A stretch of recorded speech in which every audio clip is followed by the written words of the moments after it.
घरेलू हिंसा अधिनियम। देश में बड़ी तादाद में महिलाएं घरेलू हिंसा से पीड़ित हैं।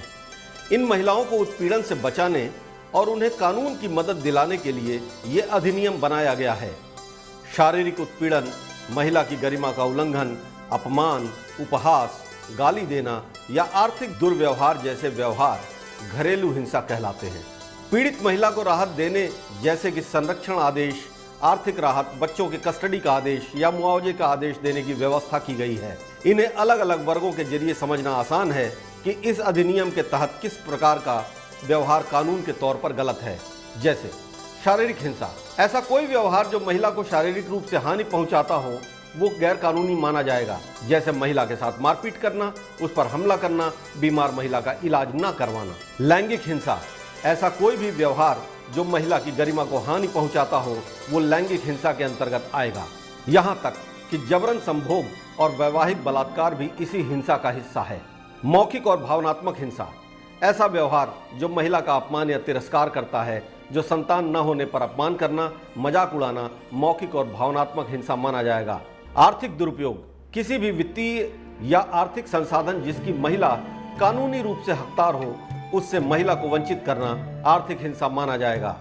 जैसे ऐसी संपत्ति जिसमें महिला का मालिकाना हक हो उसे बेचना या महिला का मालिकाना हक खत्म करना भी इसी दायरे में आता है। दहेज की मांग, किसी भी महिला से शादी के समय या शादी के बाद दहेज मांगना, फिर किसी मूल्यवान संपत्ति की मांग करना गैर कानूनी है और ऐसी मांग न पूरा होने पर महिला के साथ मारपीट करना या उसे धमकी देना, उस पर दबाव बनाना भी घरेलू हिंसा अधिनियम के दायरे में भी आता है। इन सभी हिंसा के लिए कठोर कानून और सजा का प्रावधान है। PIL यानी जनहित याचिका। हाई कोर्ट में अनुच्छेद 226 और सुप्रीम कोर्ट में अनुच्छेद 32 के तहत दायर वो याचिकाएं जो जनहित के मुद्दे पर आधारित हों उसे ही PIL कहा जाता है।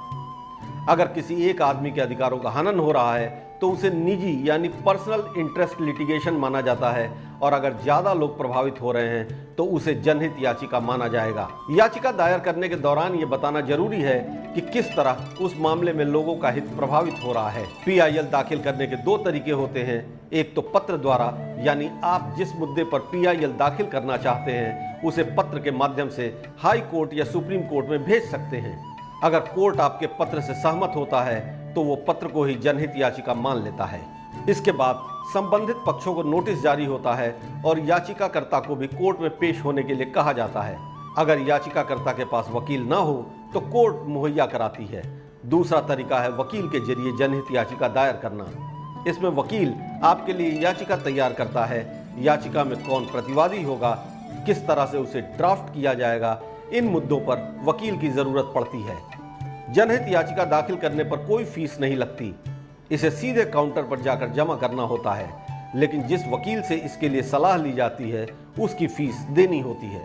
एक और बात, PIL को ऑनलाइन दायर करने की कोई व्यवस्था नहीं है।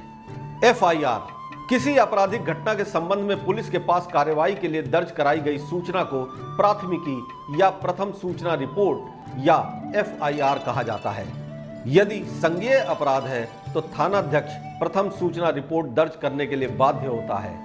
FIR दर्ज करते समय पुलिस अधिकारी अपनी तरफ से कोई टिप्पणी नहीं लिख सकता, न ही किसी भाग को हाईलाइट कर सकता है।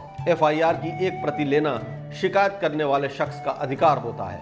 पास्को एक्ट, हमारे समाज में छोटे बच्चों के साथ यौन अपराधों की अक्सर खबरें आती हैं।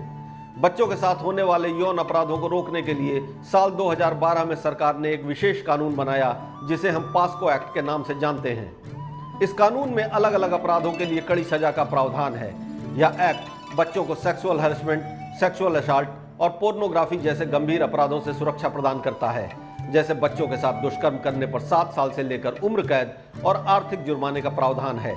बच्चे को दुष्कर्म के बाद गंभीर चोट पहुंचाई गई हो तो आरोपी को 10 साल से लेकर उम्र कैद तक की सजा हो सकती है और साथ ही जुर्माना भी लगाया जा सकता है। अगर बच्चे के गुप्तांग से छेड़छाड़ की गई हो तो आरोपी को 5 से 7 साल तक की सजा और जुर्माना देना होगा। इसके अलावा 18 साल से कम उम्र के बच्चों से किसी भी तरह का यौन व्यवहार इस कानून के दायरे में आता है। यह कानून लड़के और लड़की दोनों को समान रूप से सुरक्षा प्रदान करने के लिए बनाया गया है। इस कानून के तहत दर्ज होने वाले मामलों की सुनवाई के लिए विशेष अदालत बनाई गई है। श्रमिक अधिकार। श्रमिकों के अधिकार के लिए अक्सर आवाजें उठाई जाती हैं। श्रमिकों की सुरक्षा और उनके बेहतर जीवन के लिए सरकार ने नियम कानून भी बनाए हैं और कुछ अधिकार भी दिए हैं। पहले हम अधिकारों की बात करें तो समानता का अधिकार। राज्यों द्वारा नागरिकों के विरुद्ध किसी भी प्रकार का भेदभाव नहीं किया जाएगा। सार्वजनिक नियोजन में अवसरों की समानता, संघ और यूनियन बनाने का अधिकार, जीवन जीने का अधिकार के तहत जीविका का अधिकार, मानव तस्करी और बलपूर्वक श्रम कराने पर प्रतिबंध, 14 साल से कम आयु के बाल श्रम को प्रतिबंधित करना, पुरुषों और महिलाओं के मध्य समान कार्य के लिए समान वेतन की व्यवस्था। अगर कानून की बात करें तो श्रमिकों की सुरक्षा के लिए अलग अलग अधिनियम हैं जो मजदूरों के हितों की रक्षा करती है। इसी तरह सुरक्षा संबंधी प्रावधान भी हैं। इसके अंतर्गत कारखानों में मशीनों के खतरनाक हिस्सों को सही ढंग से ढका जाना चाहिए और सुरक्षा को ध्यान में रखते हुए सभी मशीनों का उचित रखरखाव होना चाहिए। किसी भी व्यक्ति को तब तक किसी मशीन पर कार्य करने की अनुमति नहीं देनी चाहिए जब तक कि वो उस मशीन के बारे में ठीक से न जानता हो। कारखानों में रासायनिक गैस के प्रभाव में आने का खतरा हो तो मजदूर को वहां तब तक नहीं जाने देना चाहिए जब तक सुरक्षा के उपकरण न हो। आग लगने की स्थिति में मजदूरों के बचने की व्यवस्था भी होनी चाहिए।